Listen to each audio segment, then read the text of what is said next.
Zone 3 Podcast. I am Robert. Yes, and I am Reggie. And we're joined today by Dr. K. Pepin. I pronounced that correctly? Yes, you are did. From Rochester, Minnesota. Are you actually from there or you just live there I'm now? from the Twin Cities, so Minnesota born and raised, and I've lived there my whole life. So. And you were just talking about you have 3 boys. I have 2, so I can appreciate that. Yes. You got a house full of energy. We do. And you guys like to go camping. I love that. Yes. What other sort of stuff do you guys like to do? Baseball. Yeah, boys baseball. are big into baseball. Took them to the library this weekend. So we like to read. Oh, I should do more of that. We watch a lot of YouTube is what we do. Yep. That's okay. They checked out books about Minecraft. So you want to give them a shout out and say, your mom made it. Hi, boys. I'm sorry I'm not there with you. Happy spring break. She's secretly playing Minecraft on that laptop. Yes, I am. Well, you came to us today to talk about elastography, which is kind of a new concept in the world of MRI. It's an imaging tool that hasn't really been thought of before. So it's, like I said, it's new. Tell us, if you would, how that whole thing came to be, like the origin story of it. Yeah, so elastography, some people call it a new modality because we're really assessing stiffness of tissue. It's not one of the normal properties we think of, like relaxation time. Okay. So MR Elastography actually was developed at Mayo Clinic in Rochester and under the supervision of Dr. Richard Ehman and his lab. So the first paper came out in 1995 and actually made the cover of Science with the visualization of the shear waves. Very pretty picture and also a really cool advance in technology. So pretty exciting about that. And it took several years of development after that before they found the first clinical application, which is in the liver. So we use MRE to assess liver fibrosis. So after the first publication in the liver, which was done by Dr. Meng Yin at Mayo, she's still leading the liver research there, and she's a phenomenal researcher. That came out in 2001.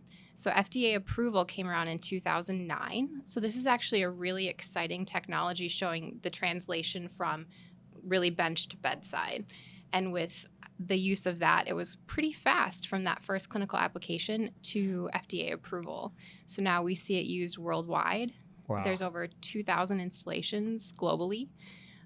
And using MRI to measure the stiffness of something was kind of a novel concept. So if you think about stiffness, you think there are many disease processes that can affect the stiffness of tissue. That's why doctors use palpation to find tumors, for example. Right. But how do you palpate the liver, or how do you palpate the brain?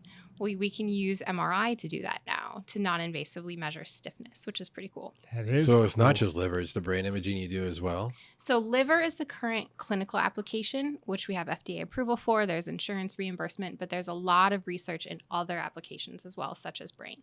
Right. And I know that we need to actually make something vibrate, right? There's a paddle involved with this. There is. And it's kind of funny. I wonder, when everything was being developed, because one of the biggest issues with MRI is motion.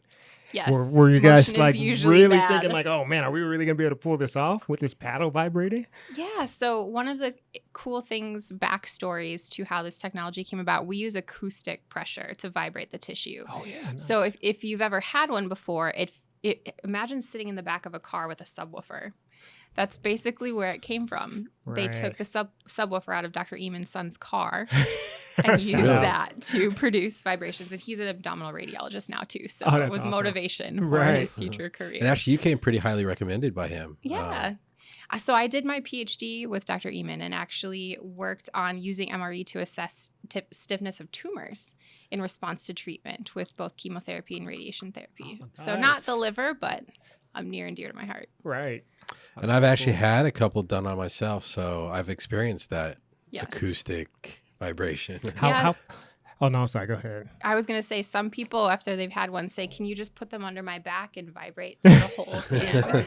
Well, because that was going to be my question. How does it feel? How would you describe that feeling?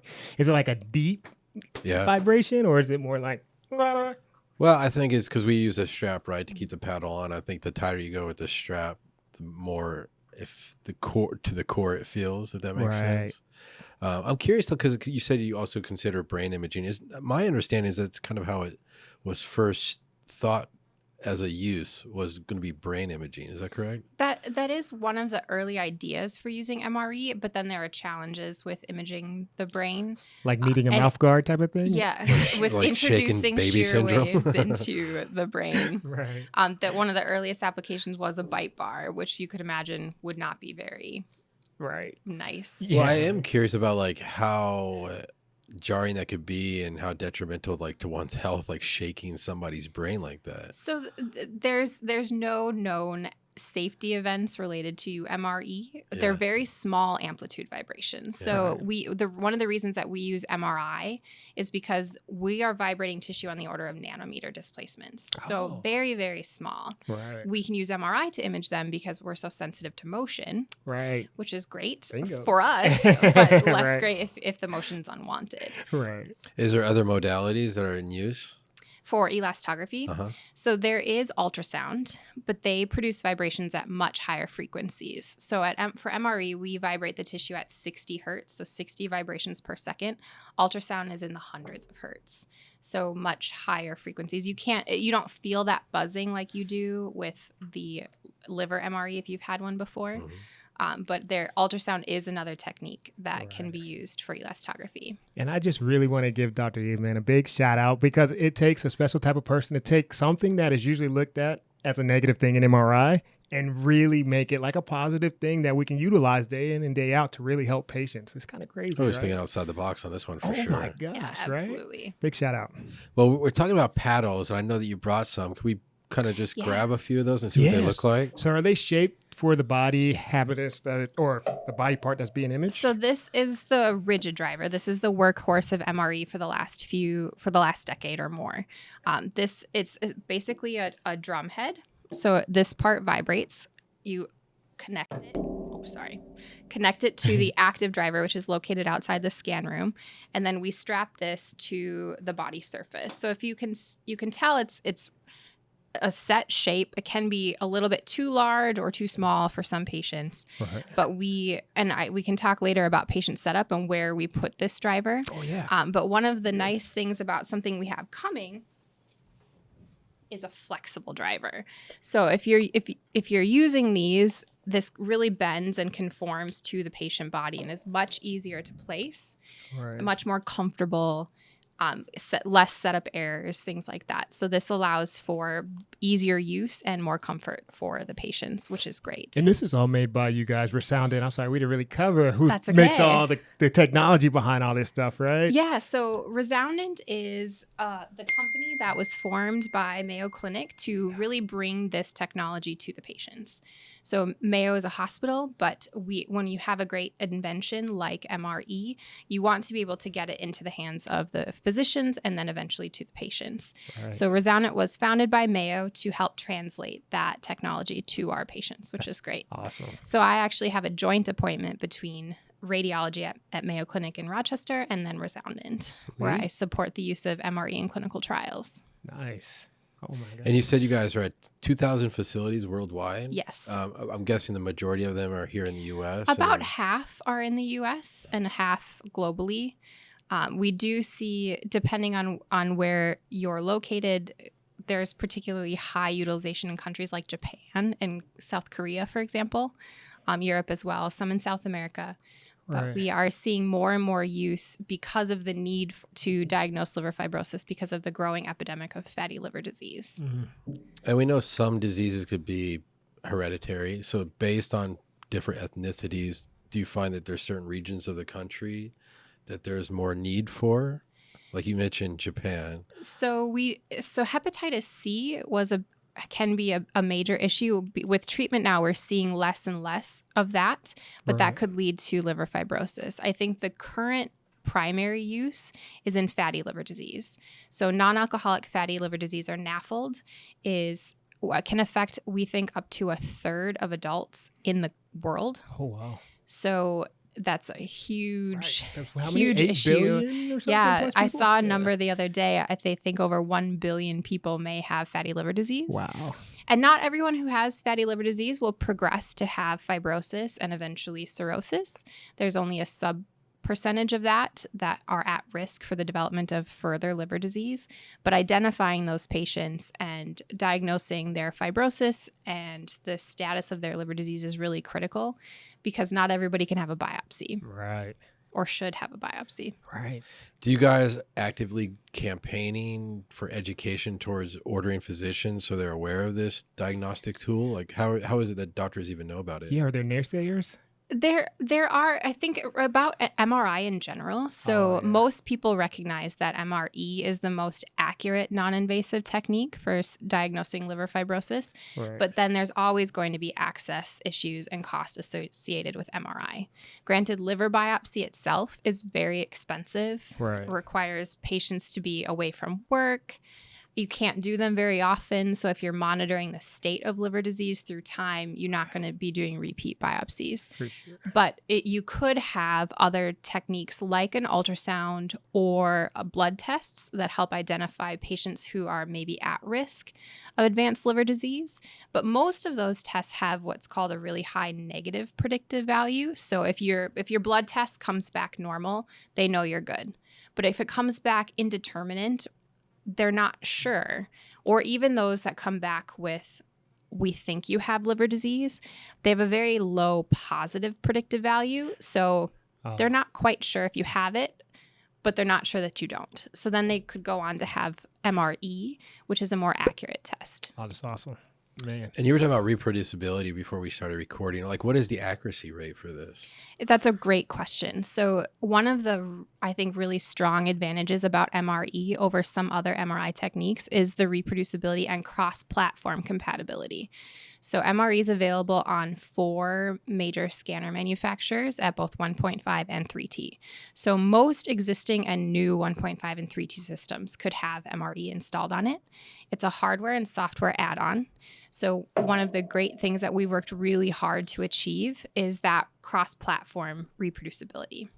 So if you have an MRE on one scanner at one hospital and then you move across the country and you have a new scan 2 years later, your physicians can know that that's still comparable. Part of that is related to the driver technology that we showed is consistent across all of them. And then I don't know if you guys have ever talked about QIBA, the Quantitative Imaging Biomarker Alliance. Oh, no. So this is an effort out of the RSNA to help standardize the use of quantitative imaging, both for clinical practice and clinical trials. So they work not just in MRI, but they do CT, ultrasound, most imaging techniques that are supported through the RSNA. And MRE was the first MRI biomarker to reach what they call technical conformance.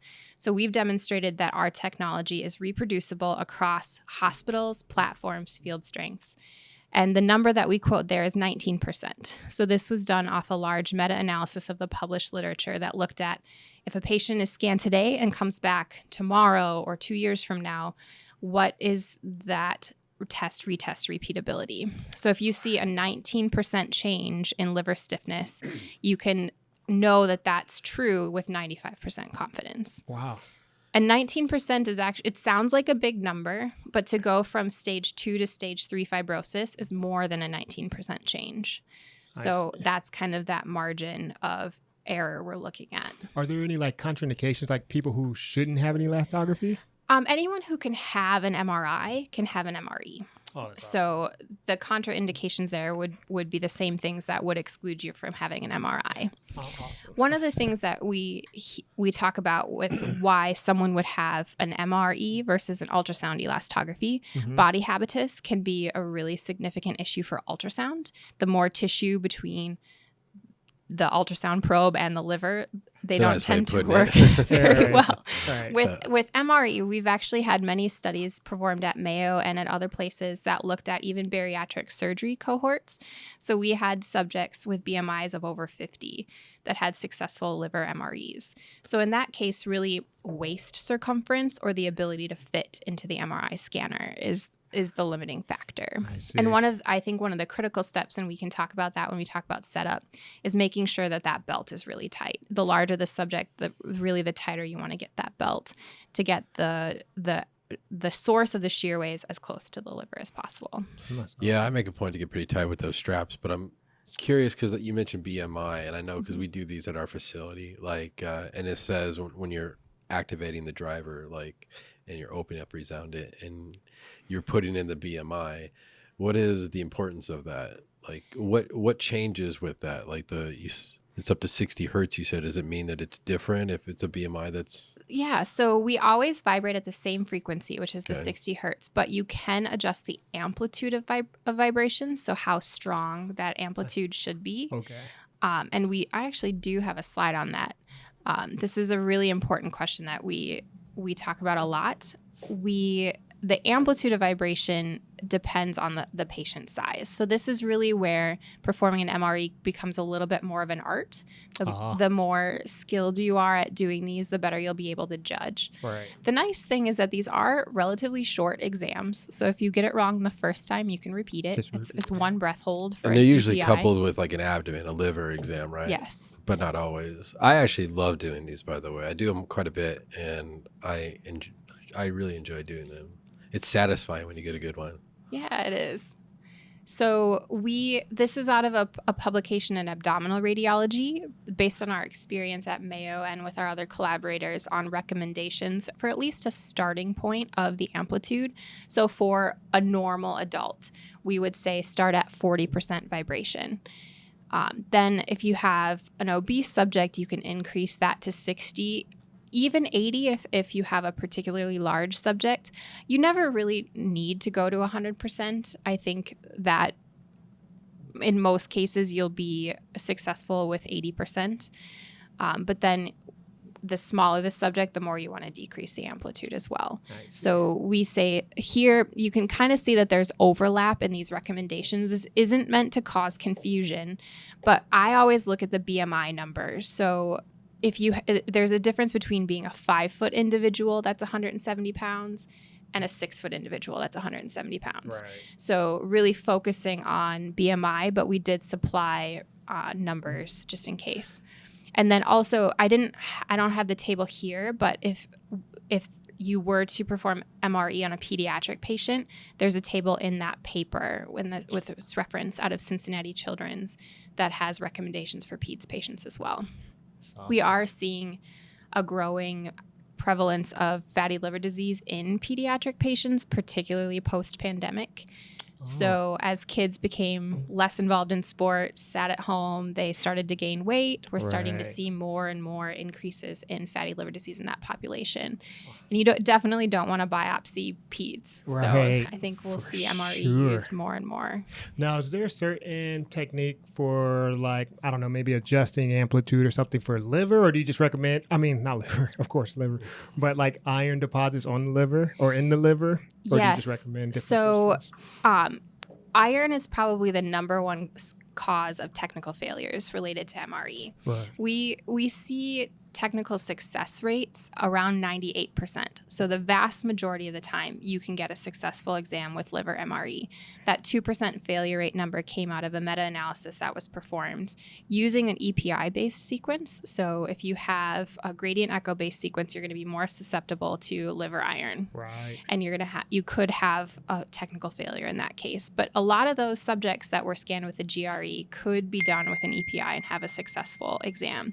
We don't have a cutoff. We don't know a cutoff of R2 star, for example, that says we know your liver MRE is going to fail in this case. Really, really high, then it's a pretty good guess. But we do see really good success with the EPI-based sequences in patients with high liver iron. So is there like something that the technologist should kind of be looking out for if we see that artifact? Like, how will we know if it is like iron overload? One of the ways, I don't think I have a slide on this, but one of the ways that you can kind of get a quick judge, and you can tell me if I'm wrong about this, but if you're looking at your scout image and the liver is much, much darker than the spleen, there's a pretty good probability that they have high liver iron. I see. So that could be a case where you could suspect that the exam might fail. We do see there are a lot of reasons why the MRE might be repeated and have a positive change. But liver iron is one of those that if it failed because of poor signal in the liver, there's no point repeating it unless it was on a GRE and you have the opportunity to go to EPI. Or if you were on 3T, you could go to 1.5 if it's available at your institution. Oh, perfect. But high liver iron is one of those cases where if you had an exam like this, where you can see in the signal in the liver itself is very dark. Oh, yeah. if you look at the phase images, it just looks like noise. Right. There's no I waves think it's the there. lungs or something. It does kind of look like you got the lungs in that Right. slice. But this would be a case where you wouldn't necessarily need to repeat the exam because you wouldn't gain anything from it. I see. That's good to know. I've had patients with the hemochromatosis, and you're right. Like right when you run that T2 haste, Yep. it's sort of your scalp to set up off the liver.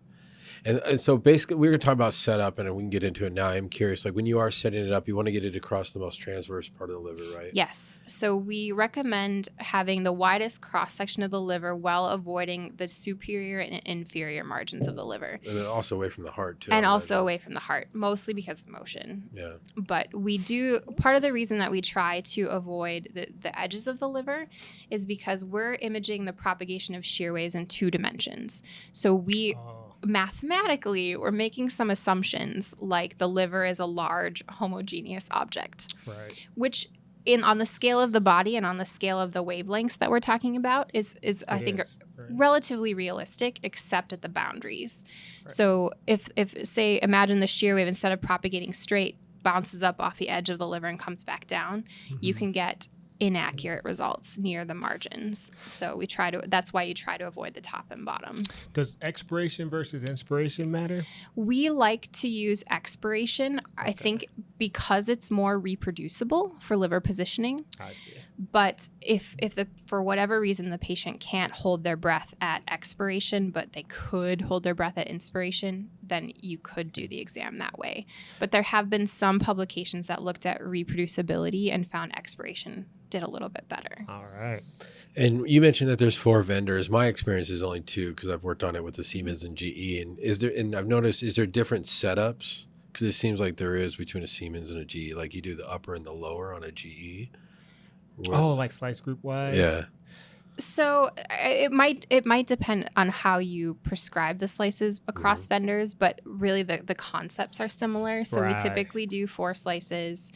Head and through the thickest part. Right? Through the thickest part. Right. Depending on the vendor, whether the patient goes in head first or feet first might matter. Right. And I wanted to how truly important is positioning the paddle, right? Because that's key, right? Yes, right. It's very important. So we do have recommendations for, I would say, the starting point for driver position, and that the superior inferior position is centered at the level of the xiphoid process of the sternum. So you can feel for that and identify where it is. That tells you about where the liver should be at expiration. And then the left-right position is at right mid-clavicular line. So that's for most people. But depending on body curvature, patient size, you can shift in order to meet the individual patient needs. And you shouldn't put it right on top of the breast tissue, No. right? Okay. No, if possible, avoid that unless there's no other options. Right. But then there are anatomical reasons why you could shift it. So if you do the scout, which make sure you do it at expiration. Good call, right? Yes. Yep. That's one of the key things. And you see that the bowel is in the way between the driver and the liver. You can shift the driver, say, to the right or even towards the patient's back in order to get shear waves into the liver and not have to go through the bowel. Well, you mentioned get it nice and tight, right? So me personally, I get it nice and tight, but because of that, it's extremely uncomfortable, especially if you get it right on the bend of the ribs or if it's a female patient with breast. So me personally, I always put it right on their side. And if you get good results, that works well. You're going to love the flexible driver. I know. I saw that. I was like, ooh. Yes. Can you see the driver on the localizer? You can actually. Oh, nice. So I have an example. I think that was in those extra images.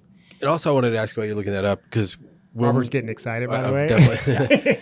When we are turning on the driver and you hit that trigger, now, does it vibrate the liver at that point? It does. So we could actually at that point QA it with the patient. Like, did you feel that? Did you feel it? So that's an excellent point. That's one thing that I always do whenever I'm imaging subjects. Right. It also helps so they know what it's going to feel like. And it removes some of that maybe jolt that first time that they experience it. Oh, nice. So here, one of the things that this image is meant to show you is tightening the belt. So we do say this is one of the biggest things that people can do to ensure a successful exam. You want it to be snug. We also recommend that you tighten it while the patient's at expiration, because depending on the person, that can make a big difference. Right. It should be tight, but not so tight they can't breathe.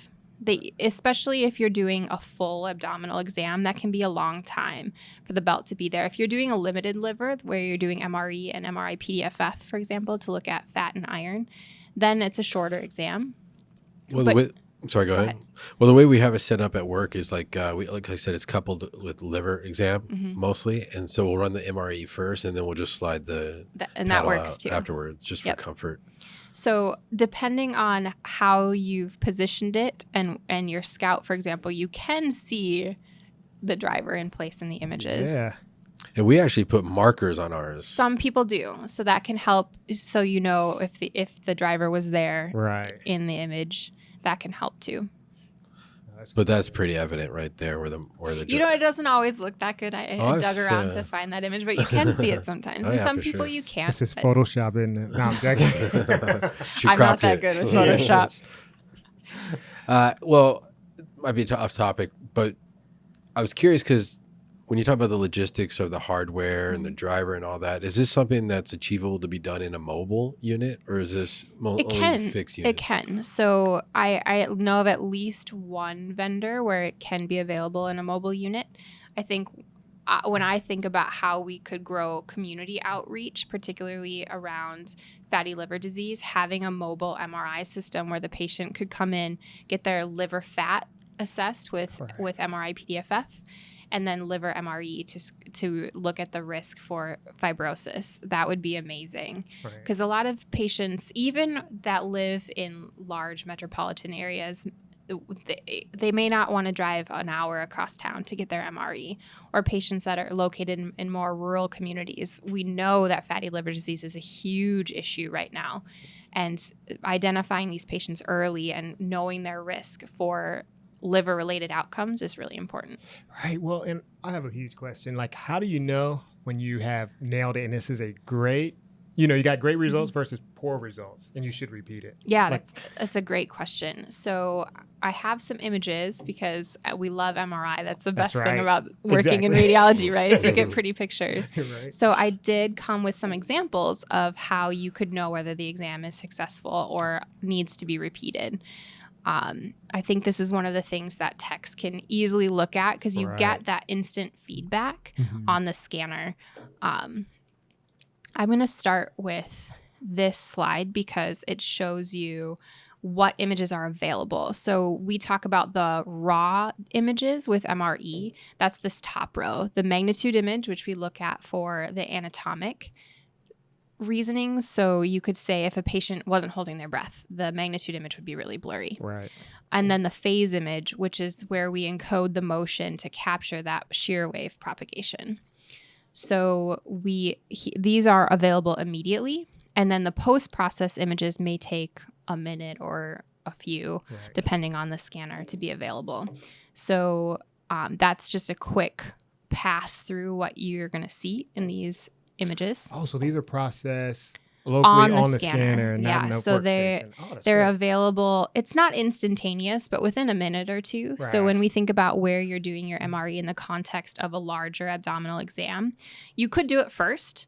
So then you wait a minute or 3 and know whether the exam was successful, and then you could repeat it at the end. Right.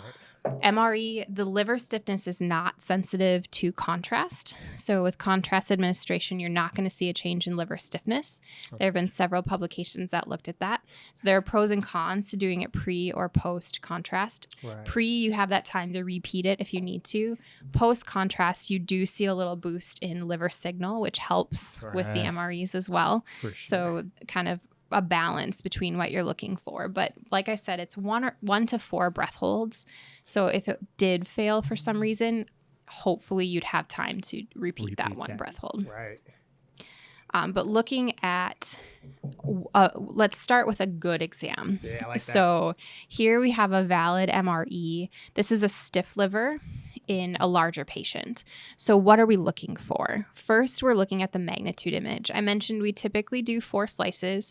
I've seen hospitals that do 3. I've seen hospitals that do 5. It really depends on what their physicians are looking for, but the typical is 4 slices. It gives you good coverage of the liver, around 4 centimeters. So that's a pretty good sampling of the liver. If a patient has a much larger or smaller liver, you could vary it, but for the most part, we don't. So we're looking at the magnitude image to check that there aren't any major respiratory related artifacts or things like that. You had liver in the image, at least one of them. It's a good thing to check for. Well, because the patient might switch up their breath hold. The patient might have moved, their breath holds might not be consistent. Right. So this is a good thing to check for. Right. And one of the things that you could do before you even get the post-processed images back, we look for this signal void in the subcutaneous tissue, right where that orange arrow is pointed. So this shows that there was motion applied. We always think about motion in MRI being bad. Here's an example where it was bad, but it tells us that there was motion there. We're looking for that. So we do see signal loss there. That means motion was applied. In the phase, we call these a phase. These are the phase images. I will refer to them as the wave images. These are also available instantaneously. And what we're looking for, imagine a wave flowing in and out of the page. And we see that here in this case. Then the bottom row are the post-processed images. So we get a grayscale, these might vary slightly depending on scanner manufacturer. We do see a grayscale wave image. The colorized wave image, it just helps draw your eye to see that the waves were there.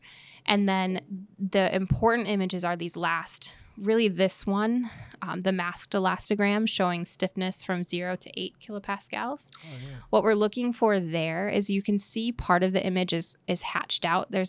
If you see the larger image, it's a black crosshatch that shows regions that are not reliable. Okay. There were not shear waves there. So what we're looking for is there usable area that's not hatched out in the liver? And here we see that.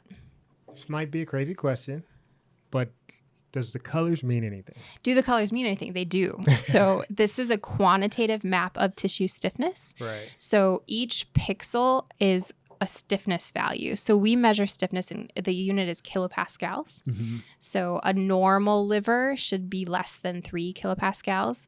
One of the interesting comparisons that some poor grad student did was that's about the stiffness of a Jell-O jiggler. A Jell-O jiggler. You're going to have to elaborate on that one. What's a Jell-O jiggler? You've had Jell-O. Yeah, Jell-O jiggler. Oh, like bro. Jell-O. Yeah. Oh, but it jiggles. But you make it with more gelatin, so it's stiffer. It's not just regular Jell-O. It's the stiff Jell-O. Okay. Didn't you have a childhood, bro? I know. Don't you remember the rainbow layers? Mostly Mortal Kombat and GoldenEye, but there you go. Moving on. Yep. So a healthy liver is less than 3 kilopascals. Probably less than like 2.5, but that's a good. I just remember the number 3. It's easy. Right. So then this is a stiff liver. You can see that most of the values max out at red value. That's 8 or above. So anything that's 8 or above in the liver will be red. I see. One of the scanner manufacturers will also display from 0 to 20. So it's the same image, just rescaled. And in this case, you can see a little bit more of that heterogeneity in the liver. But like I said, that's only available on one of the platforms. Is the quantification performed automatically? Yes and no. Okay. So typically these would be interpreted by a radiologist or an experienced tech that's drawing the regions of interest and then reporting on a stiffness value. We do have an automated post-processing technique that we've used at Mayo and a few other places, FDA approved, that will automatically draw those regions of interest for you. Oh, nice. Okay. So it takes some of the time away from the radiologist. They do have to approve the final images, right? But then it also helps with inter and intra reader variability, right? Which can be an important consideration. So we've looked at one valid MRE in a stiff liver. We also see this is a really good example in a soft liver. Oh, nice. So we talk about measuring stiffness, but actually one of the cool things is we could also measure shear wave attenuation. So how far the waves propagate into the liver. In a normal healthy liver, they don't go as far. They attenuate very quickly.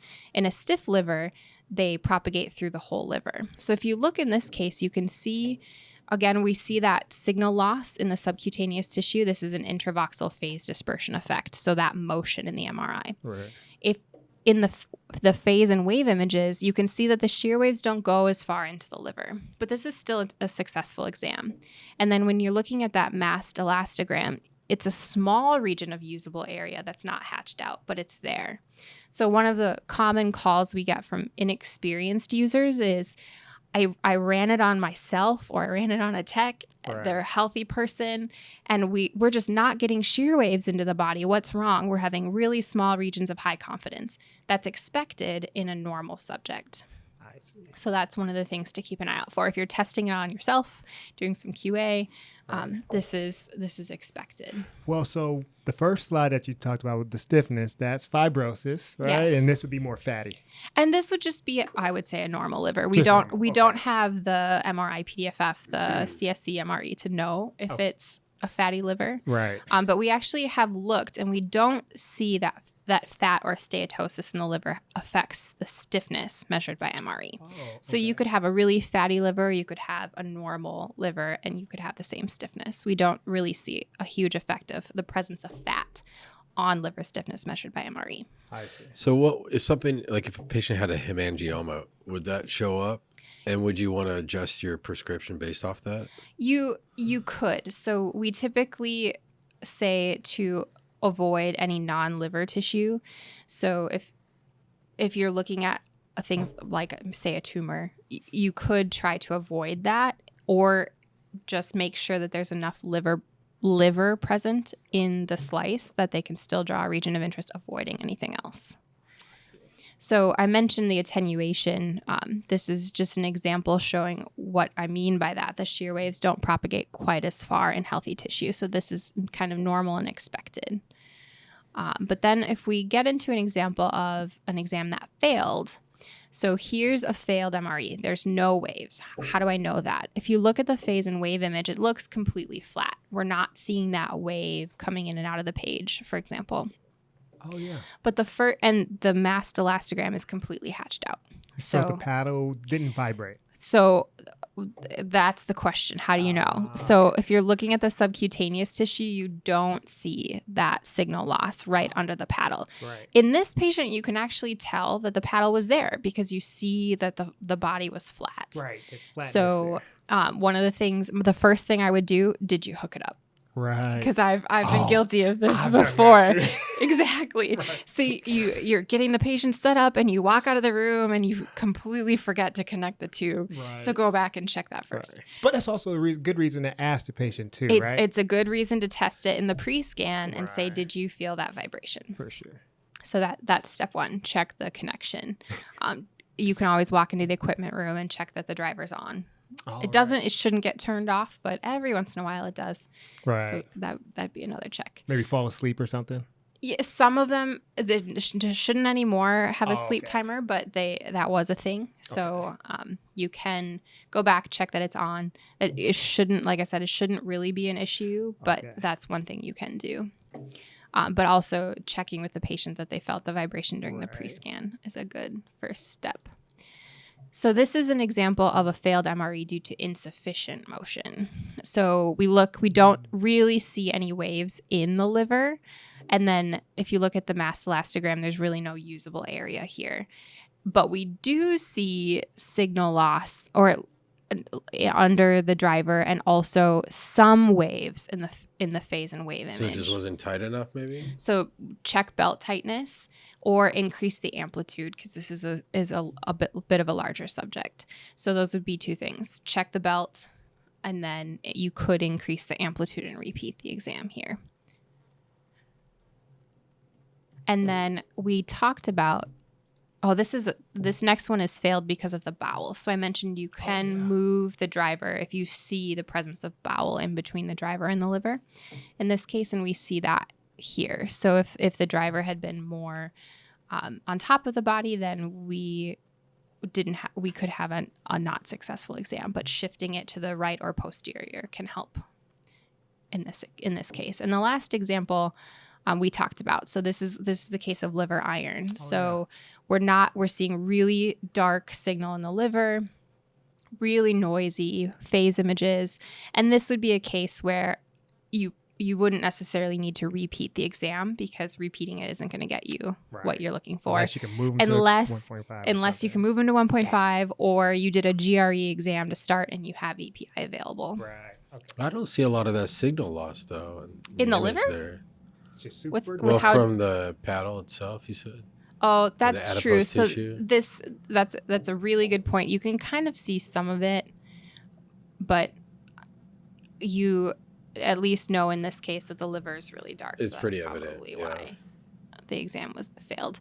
Sometimes if the driver isn't perfectly placed, you might not see that signal loss right under the driver because it's too high or too low. Right. But the body's pretty good at propagating shear waves. The diaphragm actually helps propagate the shear waves into the liver. So depending on where the driver is, even though you might not see some of the signal loss right under it, you could still see waves in the liver. That's awesome. Super interesting. So I guess, where do you see the future of elastography going? You mentioned brain imaging. Other Yeah, applications, so yeah. I think one of let's talk about the abdomen first. Oh, yeah. So we do continue to see liver MRE being used more and more, I think, with the growing prevalence of fatty liver disease. Right. I work in clinical trials, so there are some really exciting things and some pharmaceuticals that are coming that could help potentially treat and reverse the fibrosis we're seeing caused by liver disease. Oh, So we'll continue to see that. I think other abdominal organs that are interesting, the spleen, which is, you can kind of see in some of these images, Yeah, is liver's right neighbor, there. right? Yeah. Liver's neighbor. And one of the things that we are continuing to see both at Mayo and other places is the importance of spleen stiffness to diagnose portal hypertension. So this is increase in pressure due to liver disease and some other causes, particularly cirrhosis, that can cause the spleen to become very stiff and sometimes enlarged. It can be difficult to diagnose. Really, the only currently known way to diagnose it is to actually measure pressure in the portal vein, which is very hard to get to. Right. Sounds kind of invasive. Yes. So if we could have a non-invasive technique. They do like a phase contrast through it or something? No, they stick a catheter in there and yeah. measure pressure. Oh. So I was thinking more something less invasive. Yeah. exactly. Oh, well, I noticed in one of your images there, it Yeah. almost looked like the spleen may have been red. Yes. So sometimes the spleen can be red. Oh, one of the things we didn't talk about, I'm going to talk about it now because this is important. Oh, yeah. The spleen stiffness can actually vary quite a lot by whether the patient is fasting or not.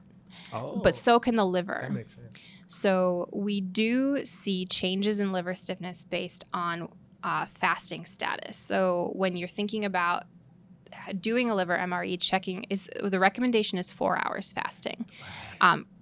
Plain water's fine. We don't see a change in liver stiffness based on hydration.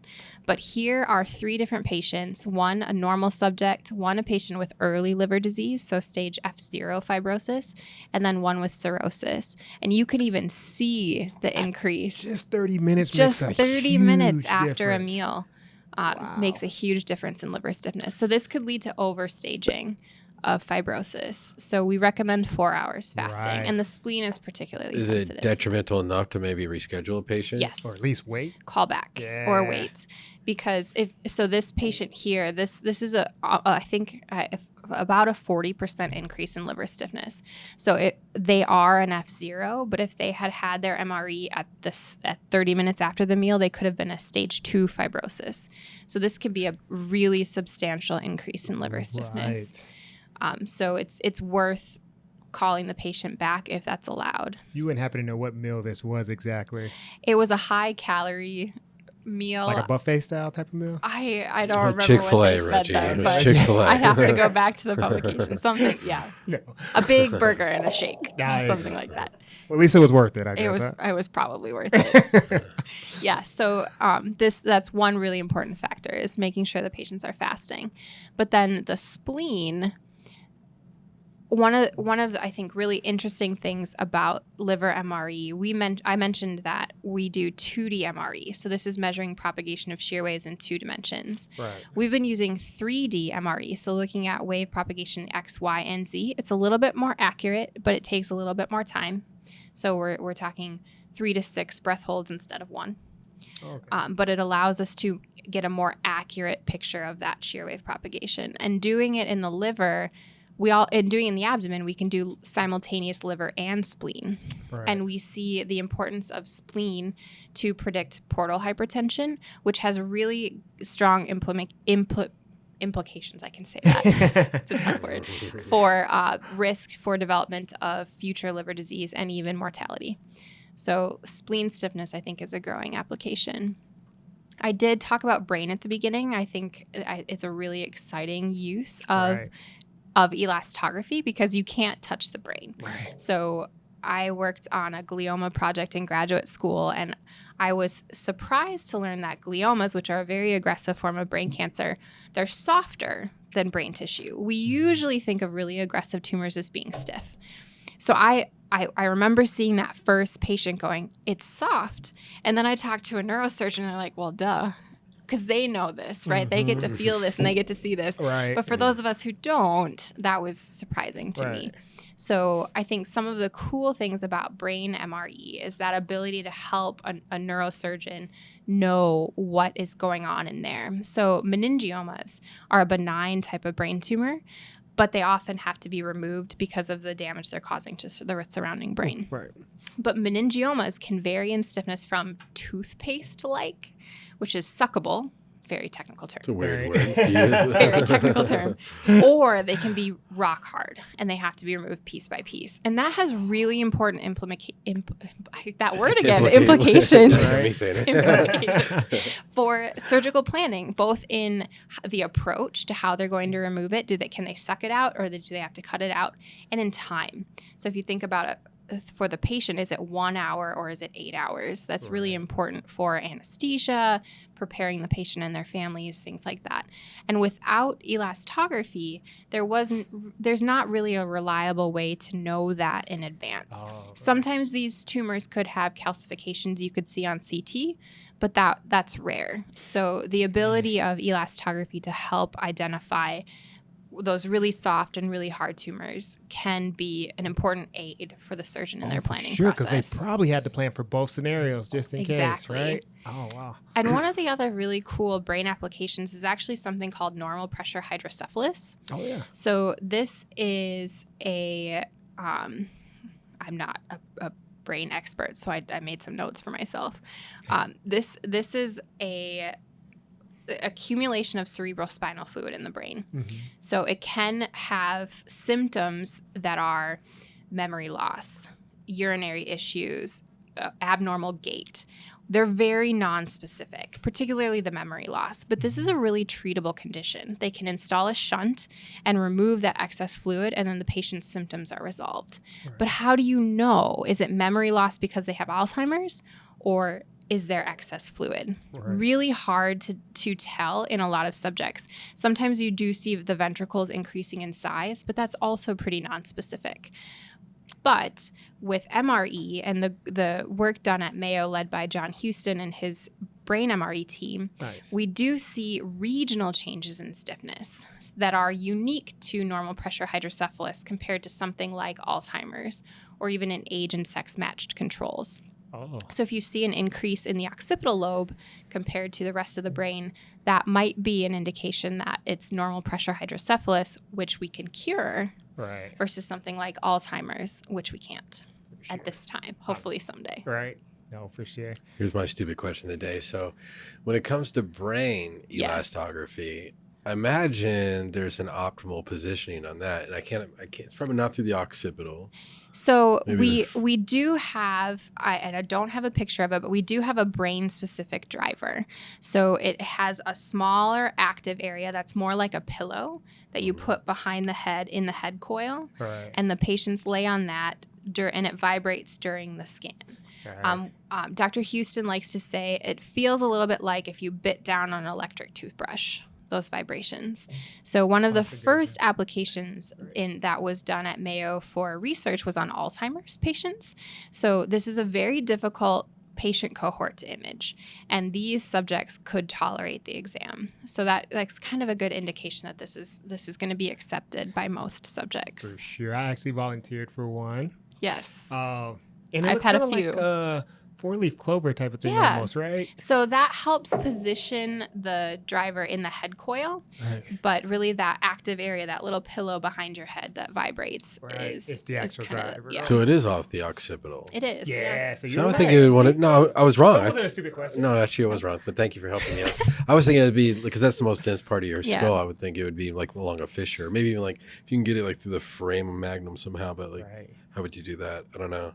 Yeah. So if you think about your skull and your brain, we usually try not to have impacts on the skull that would transmit directly to the brain. So even though we're vibrating just the back of the head, if you see images of waves propagating through the brain, they come in from all sides. They propagate from the outside in. And it's actually really cool how your body does that, distributes the motion. That is cool. Did they? So they never did it on you, or they did? No, they did. And it is. It's just like using an electric toothbrush. I would say not even that much, honestly. It was really chill. It wasn't bad because I was worried. I'm like, do I need to put something in my mouth or like what? I was kind of nervous, but it really wasn't that bad. It was actually cool. It's nice to be able to have those experiences too. So if you know what it feels like and you can describe it to the patient. Exactly. Yep. Yeah. That's pretty cool. I think we're wrapping it up. What do you think? Is there anything we haven't covered yet? I don't think so. Katie? We talked about a lot. We did. Liver transplant patients. Yes, both the receiver and the giver. Oh, really? We've had studies done with MRE on that. So it's still possible. Oh, that's awesome. Yeah. Dang. I'm trying to think of who cannot have one, but it sounds like everyone pretty much can, huh? Yeah, I think any metal near the liver might cause signal loss. But that's a contraindication to MR in general. But we're getting better and better about imaging with metal. So that's awesome. That's one thing. If you truly couldn't hold your breath, there could be a challenge there. But I've seen there's some really interesting work developing free breathing MRE sequences, which can help with that. And then also, if you really tighten the belt down and it's 14 seconds or 17 seconds, somewhere along those lines. If the patient breathes shallowly, you can still get a pretty decent exam, even if they're not truly holding their breath. Wow. This has been extremely helpful. Yeah. Dr. Pepin, thank you. Thank you so guys. much. I know this is definitely going to help us, get better studies and hopefully help everyone else watching who performs MREs. So. And we're always happy to help too. So if there's ever any questions, you can contact Resoundant. We have a website, or you can reach out to your scanner manufacturer and they can provide some training as well. I train them, so then they come and train you. A little bit of flex there. Well, you're awesome. Thank you, Kay. Appreciate your time. We usually ask a couple follow-up questions. I'm curious, if you hadn't gotten into this profession, what profession do you think you would have been? Oh, that's a good question. So today, right? Every day changes. Right. But today I keep dreaming about a restaurant. Oh. So I grew up in a family that loves food and was really good at making it. And some of my best memories are sitting around the table, eating great food, laughing till your sides hurt. So any food that I would say, the good food that feeds the body and good company that fuels the soul. Oh, Would be nice. great if I could reproduce that in restaurant form. That's your slogan right there. Right? Do you have a name of this restaurant? Good company. Ooh. All right. Like, don't let me hang. That was good. That was good. All right. Well, I don't know, Reggie, Katie, what do you think? Yeah. Thanks everyone for watching, subscribing. We appreciate all the support. Yeah, leave a comment about where you like to put the paddle. And again, thank you for watching. Thank you for subscribing. Do those things that YouTubers tell you to do. Give a shout out to her 3 kids. Thank you for your time. Appreciate it. And Zone 3 Podcast. We are out. Good.